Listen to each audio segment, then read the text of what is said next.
Hello guys, welcome back to my vlog. তোমরা যারা আমার আগের ভ্লগগুলো দেখেছো তারা হয়তো জানো যে এখন আমি তারাপীঠের হোটেল সোনার বাংলাতে আছি।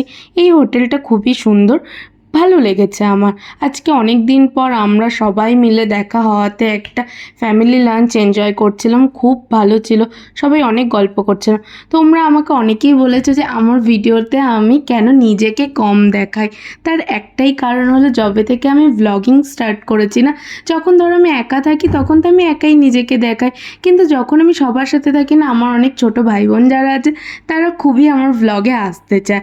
আর আমি তো ওদের মুখের উপর কী করে বলবো যে আমি নিজেকে দেখাবো তোদের কম দেখাবো, ওই জন্য পারি না। জন্য যখন একা থাকি তখন বেশি নিজেকে দেখাই, আর সবার সাথে যখন থাকি তখন সবাইকে বেশি বেশি দেখাই। এটাই কারণ, আর কোনো কারণ নেই। তাও আমি নিজেকে দেখিয়েছি। যাই হোক, আজকের দিনটা আমরা খুব ভালো করে সবাই মিলে এনজয় করেছি। দেখা হচ্ছে নেক্সট ব্লগে। টাটা, তোমরা সবাই ভালো থেকো আর আমার ব্লগগুলো দেখতে থেকো।